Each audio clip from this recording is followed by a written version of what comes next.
Okay, a very good day, students. So, before I take you to the content of today's discussion, I would like to give you some briefing about AKS Commerce Academy. जो student already मेरे channel पे हैं, जो subscribe कर चुके हैं, regularly देखते हैं, उन्हें तो पता है, बट जो स्टूडेंट्स अभी ज्वाइन कर रहे हैं या पहली बार देख रहे हैं, for them let me introduce AKS Commerce Academy and myself. So I'm Ashwini Kumar Sinha. I started this organization with an objective of helping students across India. I have around 23 years of working with corporates in various corporates and 5 years of teaching in Delhi. So, in totality, 28 years of work experience. Out of these 23 years of working with in corporates, 13 years I worked for education sector. So if you talk in totality, there are 18 years of my experience in education, be it in the format of teaching, be it in the format of helping students, interacting with the students, interacting with the parents, not only centric to one or two places in India, in fact, all across India, starting from Kashmir, down south Kanyakumari, or northeastern states till Maharashtra. So, after having gone through all these years of working and interaction with the students and parents, I thought of continuing with the same process on a different format. So, YouTube being a wonderful medium through which I can reach to students across India. So, I started teaching on YouTube as well, wherein sizable number of students are getting advantage or benefits of their learning on the subject which I teach them, precisely accountancy, which I personally teach. In AKS Commerce Academy, so we are teaching three important segments. One, foundation segment, which is class ninth and 10th studying students, wherein we teach social science and English for these set of students to make a very strong foundation for them for their subsequent courses or streams to go ahead with. Then commerce, those who have already decided what they want to become and chosen commerce as their stream for 11th and 12th, उनके लिए हम accounts, business studies और economics पढ़ाते हैं और humanities के सभी subjects 11वीं और 12वीं के हम एकेएस कॉमर्स एकेडमी में पढ़ाते हैं। हमारे यहाँ दो फॉर्मेट है, वन जो कि ऑनलाइन स्टूडेंट्स के लिए और दूसरा जो ऑफलाइन। जो स्टूडेंट्स हमारे नियर बाई प्लेसेस में रहते हैं उनके लिए ऑफलाइन वो ज्वाइन कर सकते हैं और जो पढ़ रहे हैं वो ऑफलाइन में ही पढ़ रहे हैं। और जो स्टूडेंट फार फ्लंग है, दूर है और किसी स्टेट में है, किसी कॉर्नर ऑफ द कंट्री है और या फिर इवन कई बार साउदर्न पार्ट्स ऑफ इंडिया में स्टेट्स के स्टूडेंट्स मिडिल ईस्ट कंट्रीज में भी पढ़ाई करते हैं, वो बच्चे भी ज्वाइन कर सकते हैं। So that I can cater to the needs of every set of students precisely in foundation, precisely in commerce, precisely in humanities stream. Any student needing any academic assistance, we are here to help you. Not necessarily that you should be joining in our batch, then only you can connect me on my number, which is given on the screen. I'll certainly be happy to help you in my personal capacity, even with other teachers who can guide you as per your required subject knowledge which you want to. I can teach in two languages. One is Hindi and English. These are the two languages in which teachings are done in the academy. One Hindi, those set of students who are comfortable in Hindi, they can join our Hindi batch. Those who are comfortable in English, they can join our English batch. Precisely those set of students in southern parts of India not very comfortable in Hindi. Maybe they understand, but with respect to understanding it to the level which is required for them to understand the subject, perhaps they do not do that. So in that scenario, I have incorporated exclusive English language teaching as well for accountancy subject for online batches, as well as those set of students who are comfortable in Hindi, they can join my Hindi batch, Hindi exclusive Hindi or Hinglish batch.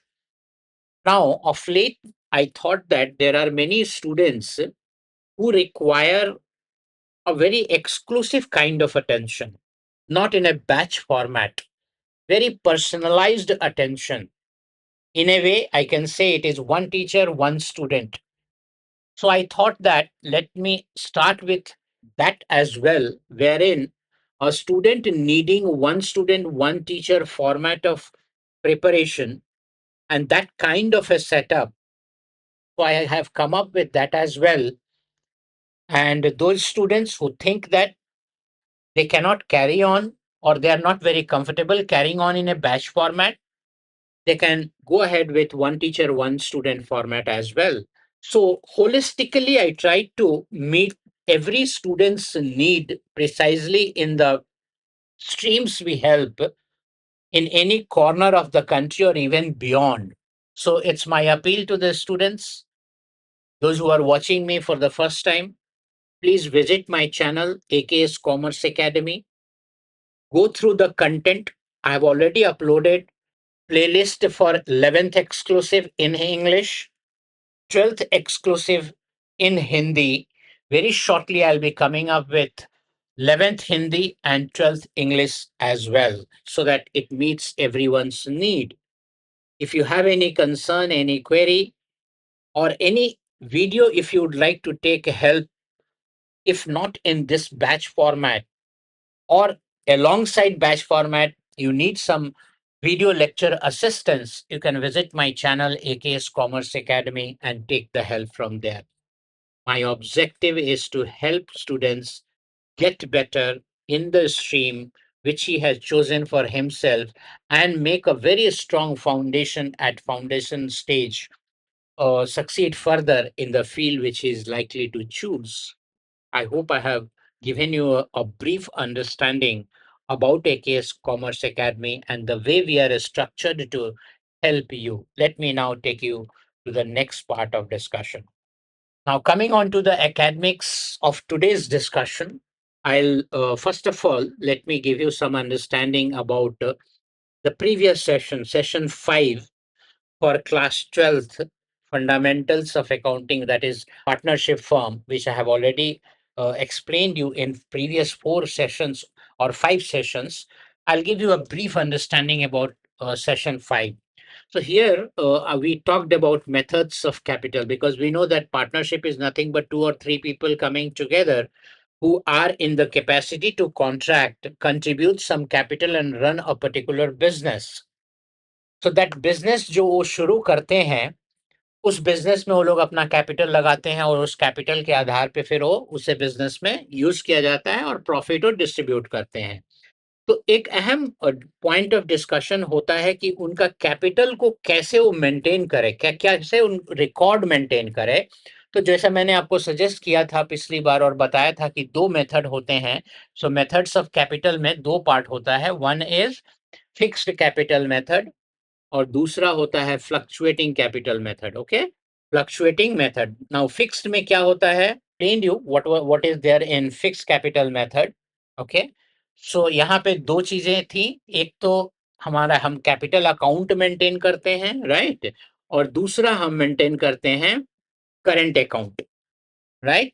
मैंने आपको समझाया था capital account में दो तरह के entries की जाती हैं। अगर फिक्स्ड है तो सिर्फ दो सिनारियों में ये कैपिटल चेंज होता है, या तो एडिशनल कैपिटल कोई लाता है ड्यूरिंग द ईयर, और दूसरा होता है विड्रॉल फ्रॉम कैपिटल और drawing from capital, drawing from capital. Okay, और एडिशनल कैपिटल, ये दोनों सिनारियों में चेंज होगा हमारा कैपिटल अकाउंट और ये कैपिटल अकाउंट में एंटर होता है। इसके अलावा जितने भी पार्टनर को हमें देना है या पार्टनर से हमें लेना है या ले रहे हैं या दे रहे हैं, वो सारे करंट अकाउंट में एंटर किए जाते हैं।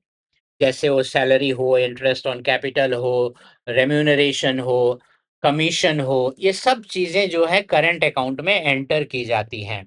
अब करंट अकाउंट का डेबिट बैलेंस भी हो सकता है, क्रेडिट बैलेंस भी हो सकता है, राइट? हमने समझा था कि क्रेडिट क्या होता है, डेबिट क्या होता है। अगर आपको उसमें कोई और क्लैरिटी चाहिए तो सेशन 5 का वीडियो देख लीजिए, जिसमें आपको ये सारी चीजें एक्सप्लेन की गई है। अब फ्लक्चुएटिंग कैपिटल क्या होता है, तो यहाँ हम दो कैपिटल मेंटेन नहीं करते, मींस करंट और कैपिटल नहीं मेंटेन करते, सिंगल अकाउंट मेंटेन करते हैं, जिसको हम कहते हैं कैपिटल अकाउंट, सिंपल। अब ये कैपिटल अकाउंट में जो बैलेंस से हमने शुरू किया था, एक ओपनिंग बैलेंस हो सकता है, वो चाहे क्रेडिट बैलेंस भी हो, डेबिट बैलेंस भी हो सकता है। यहाँ कैपिटल अकाउंट डेबिट बैलेंस नहीं होता, बट करंट अकाउंट डेबिट या क्रेडिट हो सकता है। यहाँ पे कैपिटल अकाउंट डेबिट बैलेंस या क्रेडिट बैलेंस दोनों ही हो सकते हैं।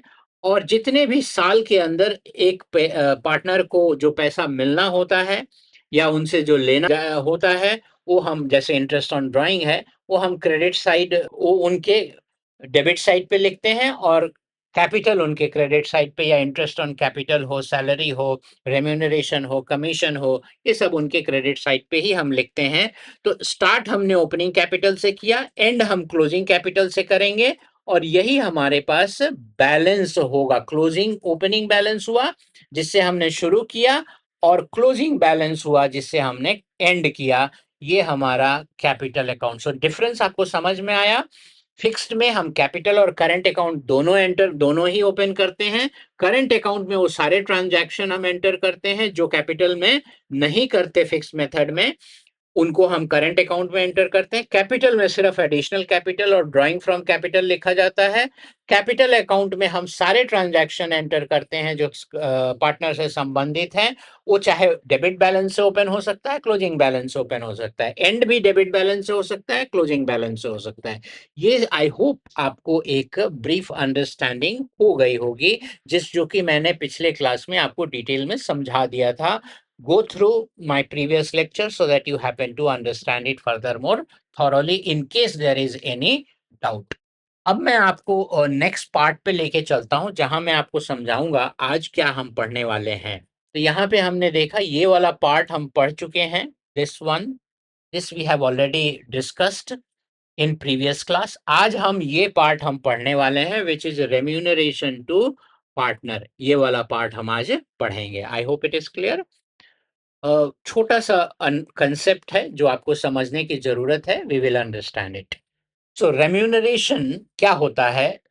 कई बार आपने ये शब्द सुने होंगे, रेम्यूनरेशन, या कई बार आपने शब्द सुना होगा सैलरी, कई बार कमीशन। तो ये यूजुअली सैलरी और कमीशन, या रेम्यूनरेशन और सैलरी दिया रहता है क्वेश्चन में। तो एक पार्टनर को जो हो सकता है एक्स्ट्रा काम या एक्स्ट्रा आवर्स स्पेंड कर रहे हो, तो उनको सैलरी दी जाती है, राइट? हो सकता है ये आपस के अग्रीमेंट के आधार पे है। हालांकि इंडियन पार्टनरशिप एक्ट में सैलरी कमीशन का कोई प्रोविजन नहीं है किसी पार्टनर को, अनलेस दे अग्री अपॉन। सो अगर उनके बीच में अग्रीमेंट है कि सैलरी मिलनी चाहिए तो मिलेगी, नहीं है तो नहीं मिलेगी। Is this clear? But in दोनों टर्म का मतलब, अब सैलरी आमतौर पे पर मंथ होता है, राइट? जैसा कि हमने आमतौर पे हम किसी से पूछते भी हैं कि सैलरी, तुम्हारी पर मंथ सैलरी कितनी है, तो that means it is more और लेस पर मंथ। कई बार क्वेश्चन में एनुअल सैलरी भी दी जाती है या पूछा जाता है पर मंथ देने के बाद एनुअल सैलरी उसकी, क्योंकि आपको जो कैलकुलेशन करनी होती है वो एनुअल सैलरी के आधार पे करनी होती है, राइट? अब कमीशन, कमीशन थोड़ा सा टेक्निकल है। यहाँ पे फ्लैट होता है कि इतना सैलरी मिलेगा पर मंथ और एनुअल। यहाँ क्या है, परसेंटेज दिया होता है, राइट?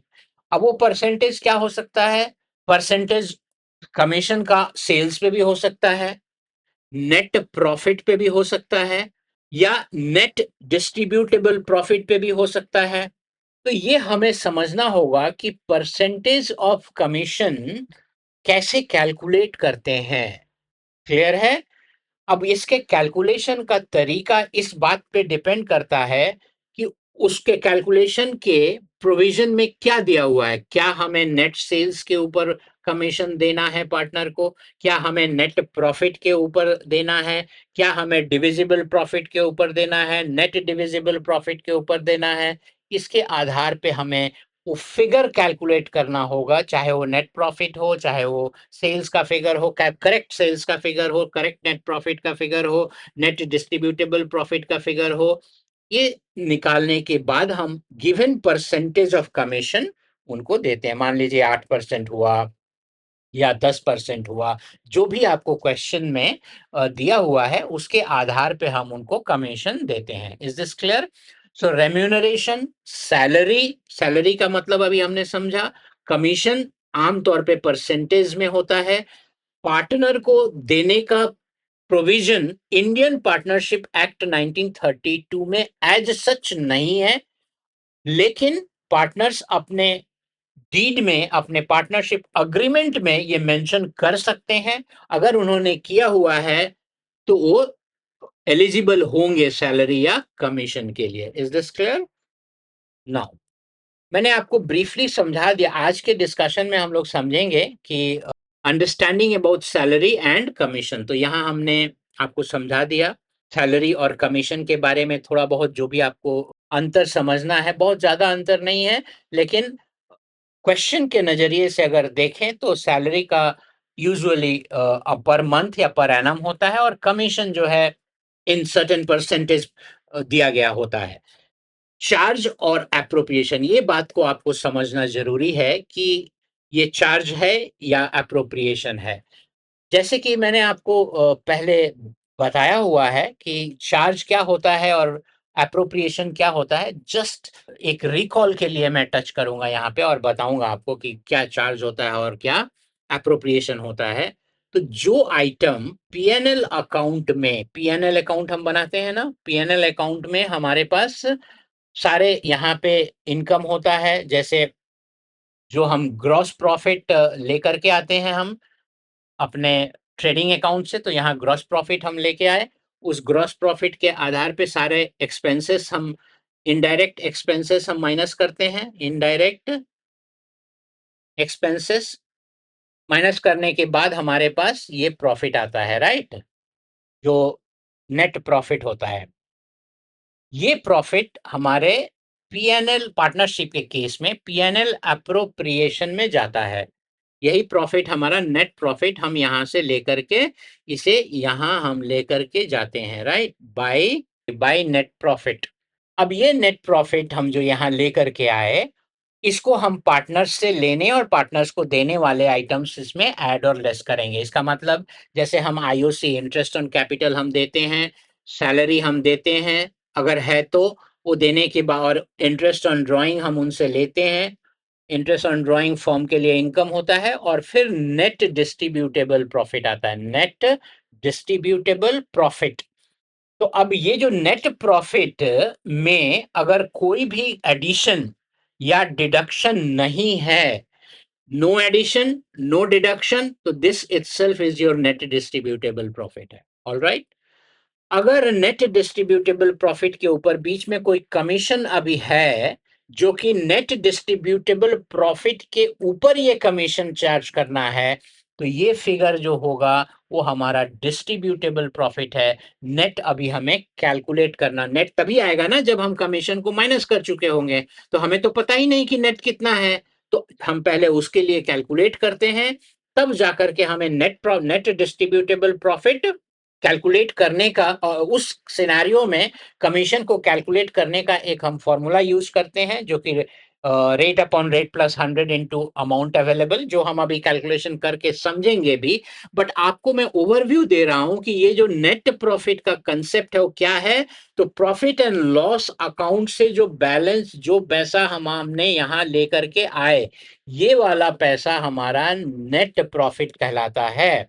उसके बाद जो पैसा बांट दिए, बाकी सारे पार्टनर से संबंधित खर्चे को कंसीडर करने के बाद जो पैसा बचता है, ये पैसा डिस्ट्रीब्यूटेबल प्रॉफिट होता है, जो पार्टनर्स में बट जाता है, डिस्ट्रीब्यूट हो जाता है। ओके। अगर कोई और खर्च इसके ऊपर नहीं रह गया, जैसे हिडन खर्च या जो कि नेट प्रॉफिट के ऊपर कैलकुलेट करने वाला खर्चा है, तो अगर वो रह गया है तो हमें उसको पहले फाइंड आउट करना होगा, तब तक ये डिस्ट्रीब्यूटेबल प्रॉफिट रहेगा। अगर उसमें से कमीशन हटा दिया गया तो वो नेट डिस्ट्रीब्यूटेबल प्रॉफिट होगा। ऑलराइट, ये हम सारी बातें कैलकुलेशन में समझेंगे। Is this clear? उसके बाद हम समझेंगे अकाउंटिंग ट्रीटमेंट, इसको हम इलस्ट्रेशन सॉल्व करके समझेंगे, और जर्नल एंट्रीज भी मैं आपको बताऊंगा कैसे इसको एंटर किया जाता है। Alright, we will now take you to the next part. अब यहाँ पे क्या लिखा है, commission payable to a partner और पार्टनर्स। कमीशन दिया जा सकता है अगर अग्रीमेंट में है, तो ये तो हमने समझ लिया। अब क्या क्या सिचुएशन हो सकती है, it may be stated as percentage of net profit. तो यहाँ क्या है, नेट प्रॉफिट। ध्यान से समझिए, नेट प्रॉफिट का मतलब है कौन सा प्रॉफिट, जो यहां आया हुआ है।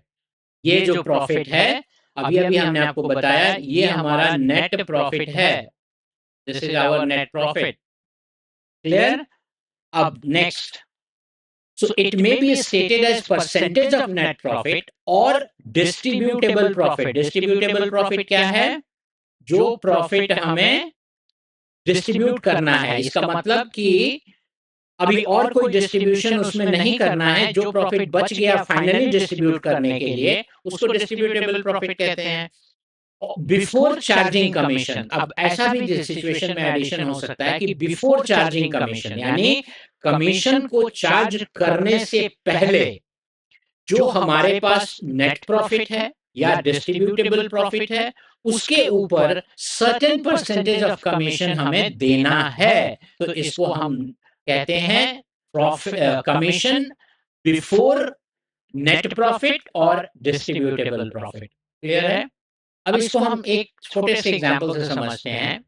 जैसे मान लीजिए ये आपका पीएनएल अप्रोप्रिएशन अकाउंट है। ओके, अब मैं इसमें, यस, अब यहाँ पे पीएनएल अप्रोप्रिएशन अकाउंट है, हम यहाँ पे बाय नेट प्रॉफिट लिखते हैं जो ऊपर मैंने बताया। तो सपोज करिए हमने एक नेट प्रॉफिट लिखा यहाँ पे 1 लाख रुपए का। ओके, अब इसमें हमारे पास बाय इंटरेस्ट ऑन ड्रॉइंग हम यहाँ लिखते हैं, से लेटर से 10,000 रुपए का इंटरेस्ट ऑन ड्रॉइंग है।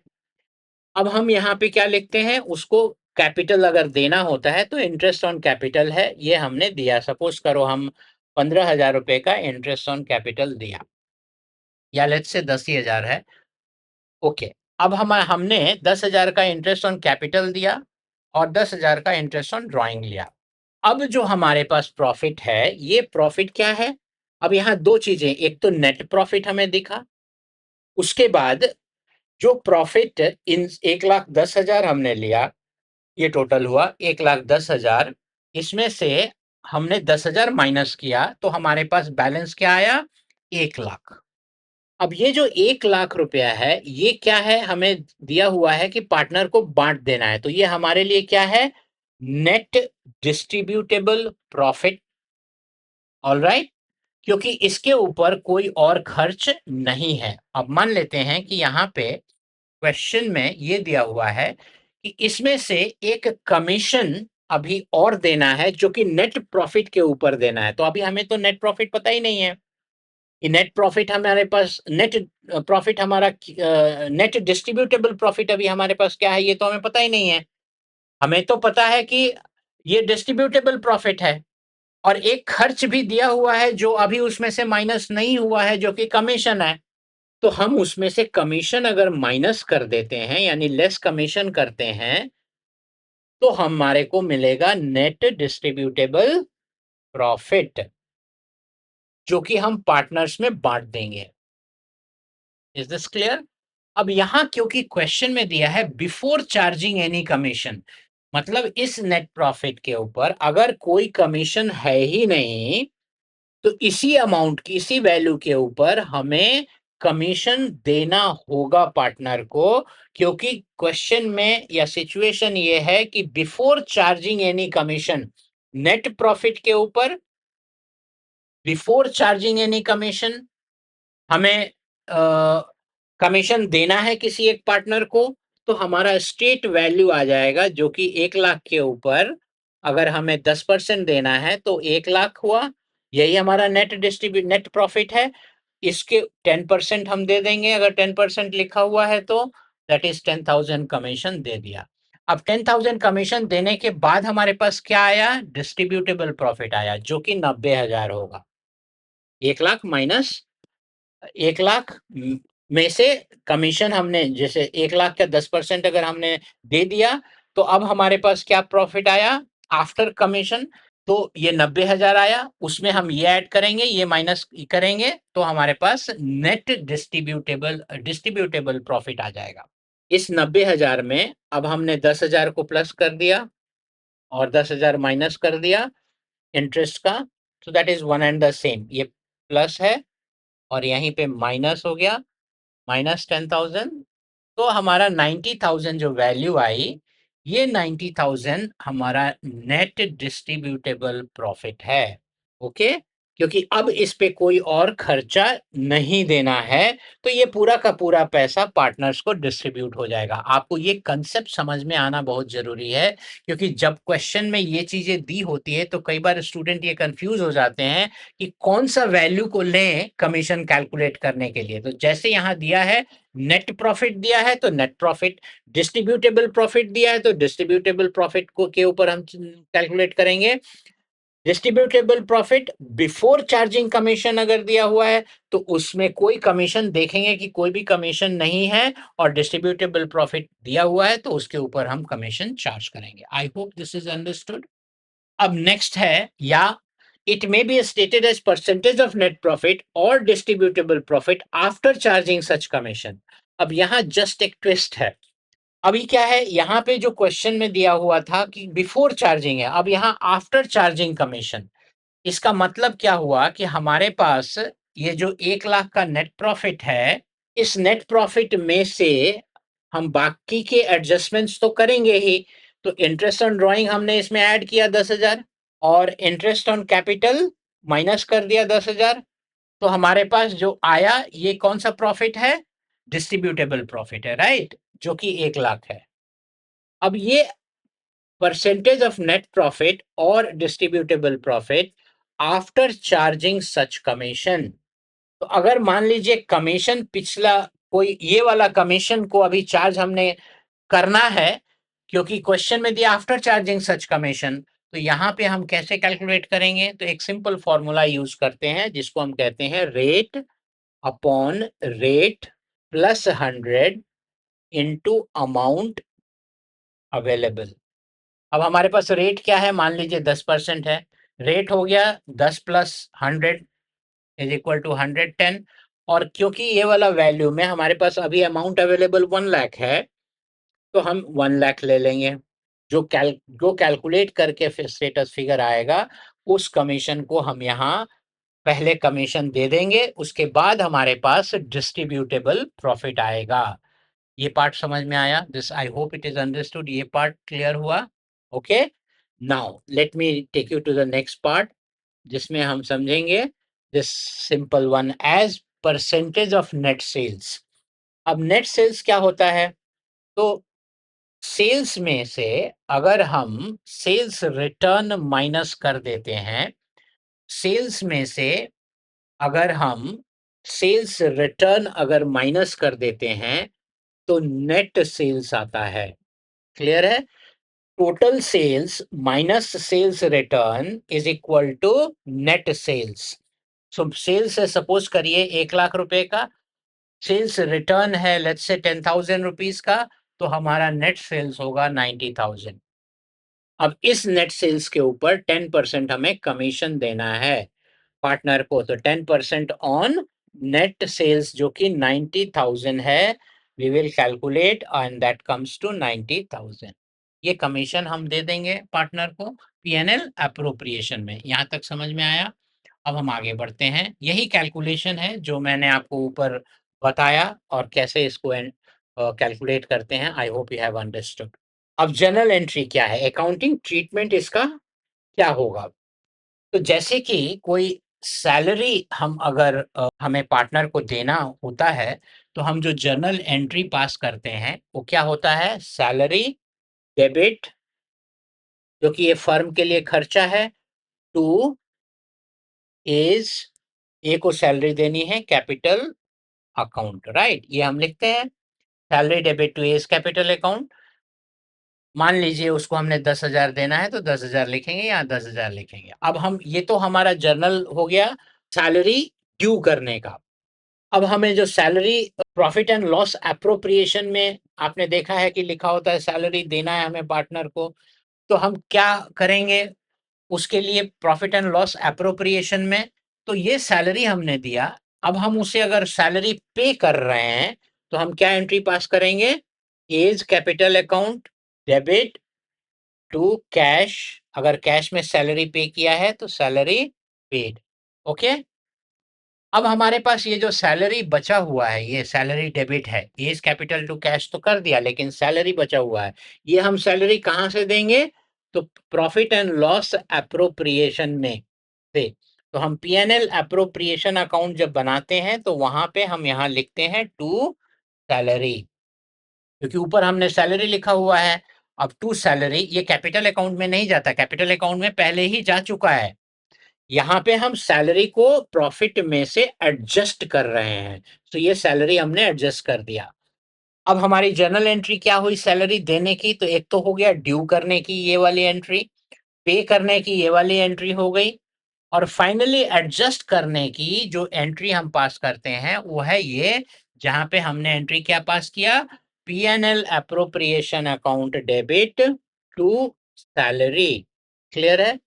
अब इसी तरीके से कमीशन हमें देना है पार्टनर को, तो कमीशन ड्यू करने के लिए commission debit to A's capital account, salary के जगह हम कमीशन लिख देंगे, कमीशन है तो कमीशन लिखेंगे, लेट्स से ये ड्यू किया हमने, उसके बाद एज कैपिटल टू कैश पे किया हमने कमीशन, उसके बाद पीएनएल अप्रोप्रिएशन अकाउंट में डेबिट टू कमीशन, यहाँ सैलरी अगर कोई और खर्चे हैं तो वो लिखेंगे, अदरवाइज यहाँ पे कमीशन लिखेंगे, ये हम पीएनएल अप्रोप्रिएशन टू सैलरी के जगह अब हम यहाँ पे कमीशन लिख देंगे। मेरे ख्याल से ये बात आपको समझ में आ गई होगी, इज दिस क्लियर। तो क्या हमने जर्नल एंट्री ड्यू करने के लिए किया, क्या हमने पे करने के लिए किया, क्या हमने फाइनली उसको क्लोज करने के लिए किया।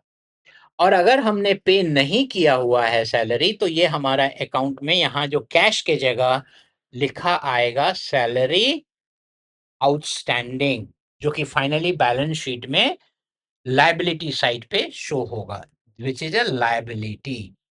यहाँ तक समझ में आया, तो this is the accounting treatment for commission. अब हम इसे सॉल्व करते हैं एक illustration लेकर के। Pawan and Parul are partners in a firm.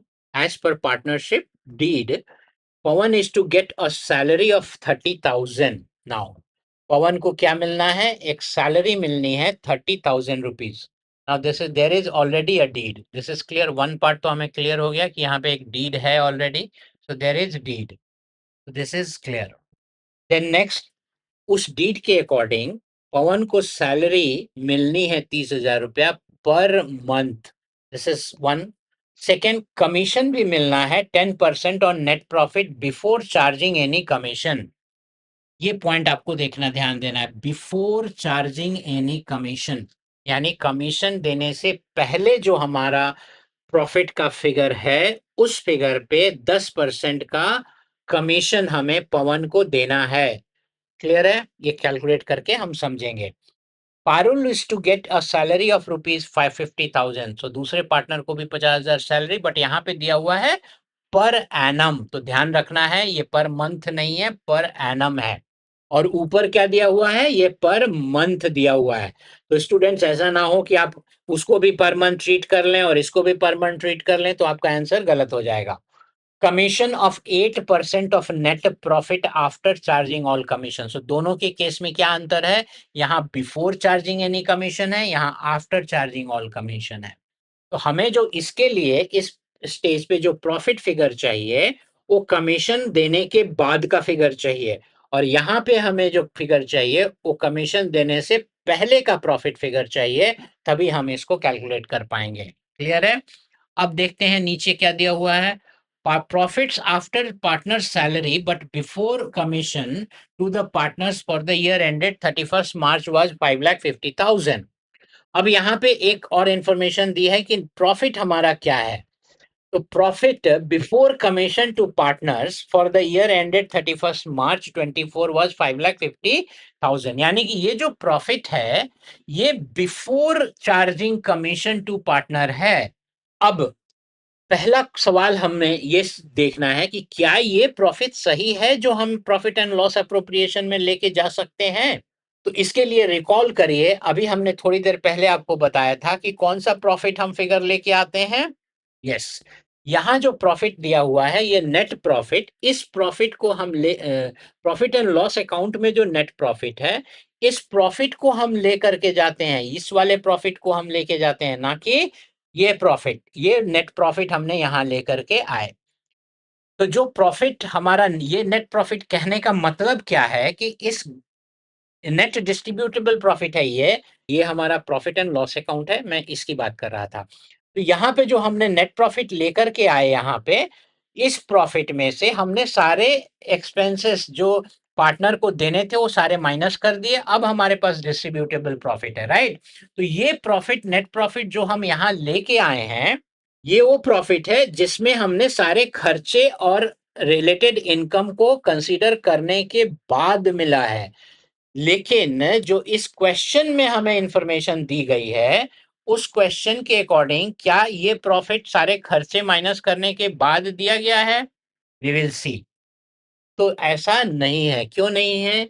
क्योंकि यहाँ लिखा हुआ है बहुत ही क्लियरली, कैटेगरिकली, ये जो प्रॉफिट है before commission to partners for the year ended 31 March 24, यानी कि हमें इसमें से कमीशन को कंसीडर करना होगा, हटाना होगा पहले, तब जाकर के हम ये प्रॉफिट ले सकते हैं। यानी ये already not before after charging salary but before charging commission, तो सैलरी चार्ज होने के बाद है लेकिन कमीशन अभी इसमें नहीं दिया गया है। तो सैलरी में से अब हमारे पास सैलरी कौन सी है? सो ये दो सैलरी दी गई है। एक सैलरी है Pavan to get a salary of 30,000 per month and commission 10% on net profit before charging such any commission. तो बिफोर चार्जिंग कमीशन इनको सैलरी मिलनी है 30,000 पर मंथ का। तो पहला तो हमारे पास जो 5,50,000 का फिगर है प्रॉफिट जो एज पर क्वेश्चन है वो है 5,50,000।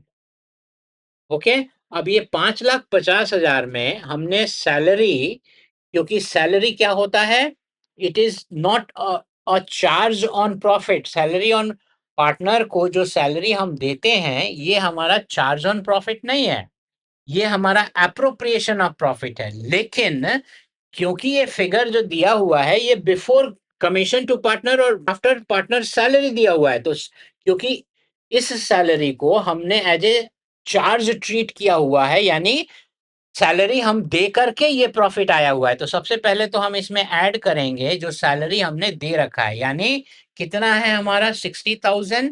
What is the salary value? 30,000 per month. तो 30,000 into 12 which is equal to 36,000, right. अब हम कैलकुलेट करेंगे इसको 36,000। Let me take you there.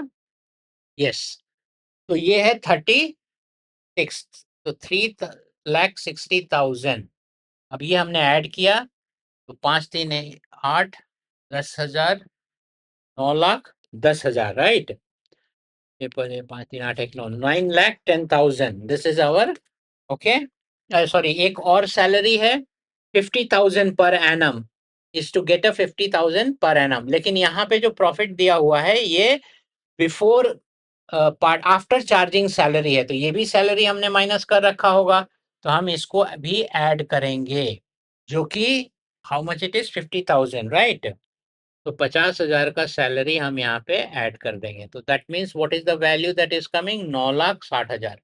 अब ये जो प्रॉफिट है ये हमारा नेट प्रॉफिट है। Which is to be appropriated. Let us see, अब इस 9,60,000 को हम यहाँ पे एंटर करेंगे। 9 लाख यहाँ पे बाई नेट प्रॉफिट 9,60,000। यहाँ तक समझ में आया? अब हमें क्या क्या इस प्रॉफिट को अप्रोप्रिएट करना है, राइट, देना है पार्टनर्स में। तो Pavan is to get a salary of 30,000 per month, तो हम पहले तो सैलरी दे देंगे। तो टू सैलरी पवन को देना है हमें, कितना है 30,000 पर मंथ, यानी 3,60,000, ये हमने दे दिया। ये समझ में आया? एंड कमीशन ऑफ 10% और net profit before charging any commission. अभी हमने, हमारे पास जो नेट प्रॉफिट है वो ये फिगर है, इस पे हमने कोई कमीशन तो नहीं चार्ज किया है। तो कोई कमीशन अगर इस पे चार्ज नहीं हुआ है, और क्वेश्चन भी ये कह रहा है कि बिफोर चार्जिंग एनी कमीशन, तो 9,60,000 के ऊपर 10% का कमीशन हमें पवन को देना है। तो टू कमीशन हम दे देंगे पवन को 9,60,000 into 10%, which is equal to 96,000। I hope यहां तक समझ में आया।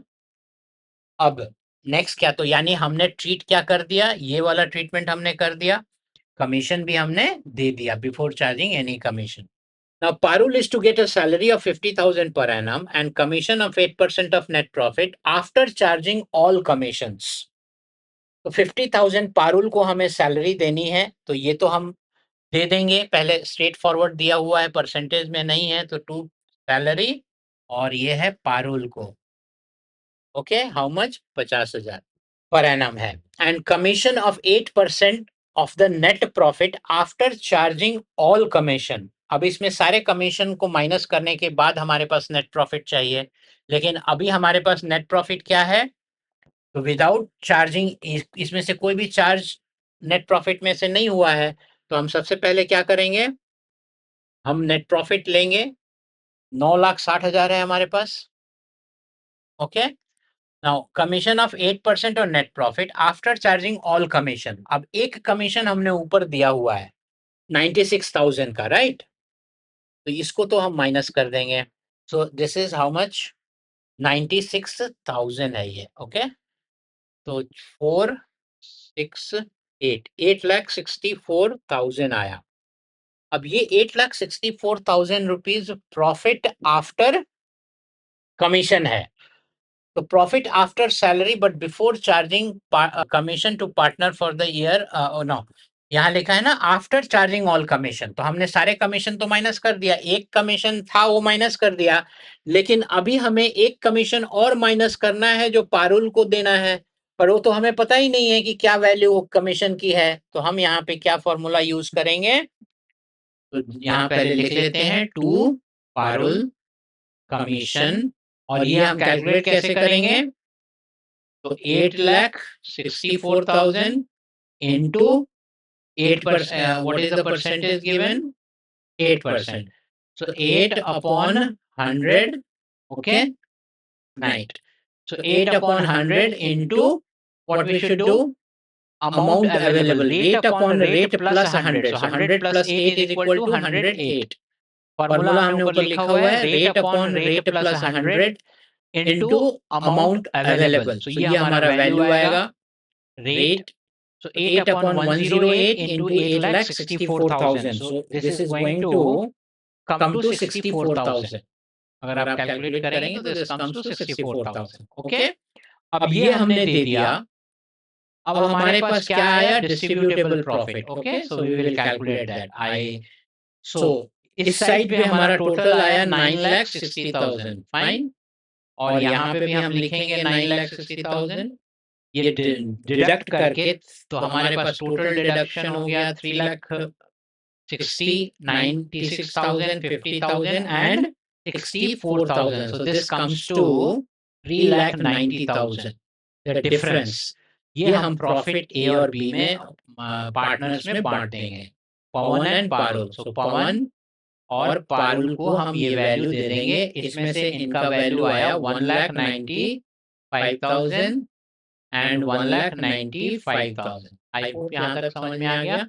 यस, तो इस तरीके से हम इसको कैलकुलेट करते हैं। आई थिंक आपको इससे ये समझ में आ गया होगा कि प्रॉफिट आफ्टर बिफोर इस कंसेप्ट को कैसे हम यूज करते हैं। अगर हम क्वेश्चन दिया हुआ है तो हाउ वी डू दैट। जो कुछ कंसेप्ट हमने अभी समझा उसका एक एप्लीकेशन था इस इलस्ट्रेशन के जरिए जो मैंने आपको समझाने की कोशिश की। So my appeal to all the students जिन्होंने भी इस पर्टिकुलर पूरी शिद्दत के साथ लगे, the almighty will always help us achieve our desired goal if we are exclusively focused on achieving it, paying attention to every single day structure of our working will help us substantially reach to the zenith of success. Thank you so very much. Wonderful talking to you all. We will shortly come up with next topic के ऊपर इसी chapter में मैं आपको दोबारा अभी interact करूंगा और वीडियो अपलोड करूंगा जो कि आपके लिए हेल्पफुल है। Thank you so very much. Good wishes to all of you. Thank you.